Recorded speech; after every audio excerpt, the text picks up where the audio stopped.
Wherever you go, whatever you do, throw a little at it. Omax, Vest and Briefs. இலங்கையில் உலக வெலவில் இருந்து கொழும்பு நோக்கி சென்ற பயணிகள் ரயிலானது தடம் புரண்டு விபத்து ஏற்பட்டிருக்கிறது. இலங்கையில் ரயில் தடம் புரண்டு விபத்து ஏற்பட்டிருக்கிறது. ரயில் பெட்டிகள் தண்டவாளத்தில் இருந்து விலகி பக்கவாட்டில் தலைகீழாக கவிழ்ந்து விபத்து ஏற்பட்டுள்ளது. ரயில் தடம் புரண்ட விபத்தில் பயணிகளில் சிலர் காயமடைந்ததாக முதற்கட்ட விசாரணையில் தகவல் வெளியாகியுள்ளது. இலங்கையில் பொல்க வெளியில் இருந்து கொழும்பு நோக்கி சென்ற பயணிகள் ரயிலானது தடம் புரண்டு விபத்து நிகழ்ந்திருக்கிறது.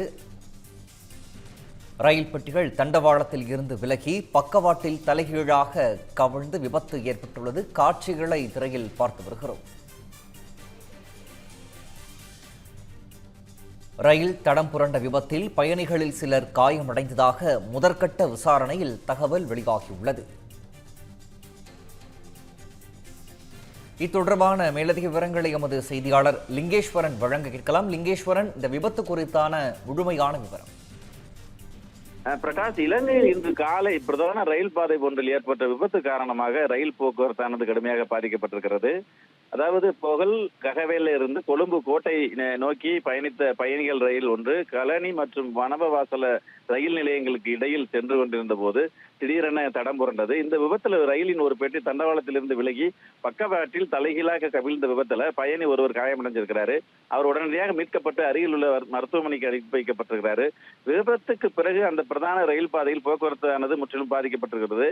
கவிழ்ந்த ரயில் பெட்டியானது அந்த தண்டவாளத்தை மறித்துள்ளதால் கொழும்பு நோக்கி செல்லும் அனைத்து ரயில் சேவைகளும் கடுமையாக பாதிக்கப்பட்டுள்ளன. இதனால் அலுவலகங்கள் மற்றும் அன்றாட பணிகளுக்கு செல்ல முயன்ற ஆயிரக்கணக்கான பயணிகள் பல்வேறு ரயில் நிலையங்களில் சிக்கி தவிச்சு வர்றாங்க. இது குறித்து தகவல் அறிந்த உடனே இலங்கை ரயில்வே துறை பொறியியலாளர்கள் மற்றும் மீட்பு குழுவினர் சம்பவ இடத்திற்கு விரைஞ்சிருக்கிறாங்க. கவிழ்ந்த பெட்டியை அகற்றி தண்டவாளத்தை சீரமைக்கும் பணியானது தீவிரமாக நடைபெற்று வருகிறது.